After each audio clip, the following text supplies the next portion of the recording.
Thanks for watching AM Northwest. If you work for an employer that doesn't offer a 401k plan, saving for retirement is about to get a little bit easier. Here to tell us more about the OregonSaves program, we welcome back to AM Northwest Oregon State Treasurer Tobias. Good to see you again. You too, thanks. So tell me about when we last talked to you, you just helped to pass a bill to create this program. Yeah, I'm excited to be back to talk about OregonSaves because we're on the front lines here. It's a really important thing. About 1 million people in Oregon don't have access to a retirement savings plan at work, and amongst those who are nearing retirement, the average savings is about $12,000. We know that's not going to last very long. That's not going to last very long. Indeed. So how does the OregonSaves program work? It's an opt-out IRA. So if you are an employer who doesn't offer a retirement plan, you will enroll your employees, and a portion of their wages will be deducted and sent off to their IRA. Now, if you're an employee, you can opt out of that. You can change the amount. Yeah, you're not forced into it. Correct. It's not mandatory.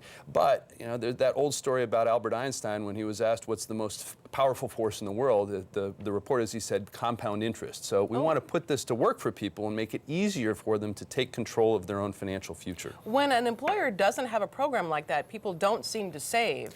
That's but right. in this case, it encourages people to save, right? That's right. I mean, retirement is one of those things that often feels complicated. It feels far off. Right. But we want to take the difficulty and the complication out of that and let people take control of their own financial future. And that's something we all have a stake in, because when people have some assets as they go to retirement, it means less of a strain on our social safety net and our state budget. Absolutely. So how does it help employers?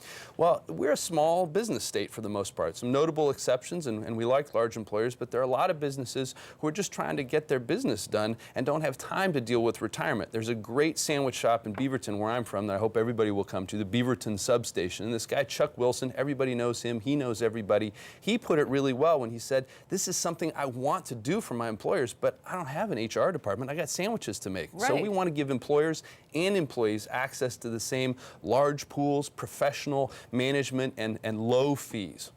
So does it cost the employer anything? It doesn't cost the employer a thing. The program will be paid for with fees from savers, but they're very low. They'll be under 1%, and that's what's going to get people started. It's portable, so as people start early in their career and get in the habit of savings, they'll be able to take these dollars in these accounts as they move throughout their careers and get on the path to savings. Does it replace other retirement plans? Not at all. We want to make sure that everyone has access to retirement, and if they have access at their employer, that's fantastic. We've heard of a couple of examples of employers who were looking at our program and being part of the pilot and decided that they wanted to create their own 401k, and that's a perfectly great opportunity, a great outcome. If the private sector can deal with this gap, that's just fine as well. We want everybody to have access to a retirement savings plan and be able to take control of their own financial future. So you have a pilot program starting, right? We do. Next month we'll be rolling out with a small pilot to make sure that the information and the process is smooth. We have a second wave of a pilot program a little bit later this year, and then next year we'll start rolling it out to every employer throughout the state. And can employees suggest to their employer to try this? They certainly can, and we have lots of information on our website, OregonSaves.com. People can look at that and talk to their employer about it. There's room in the second wave of our pilot if employers want to volunteer to comply early.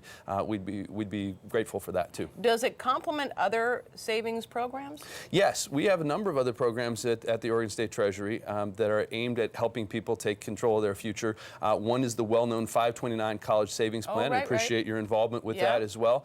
There's really powerful evidence that just having an account, regardless of how much money is in it, helps people get to college and to graduate. And then new this year is the Oregon Able Savings Program, which allows people to save with the same tax advantages for the expenses associated with disabilities. So people can accumulate assets without jeopardizing their eligibility for other benefit programs. Well, we definitely need to get people saving, because you can't survive on $12,000 for, once you retire. That's not going to work. Not very long. Not very long. Tobias, thank you very much. If people would like to find out more, we'll put all the information on our website at katu.com. Thank you. Thank you.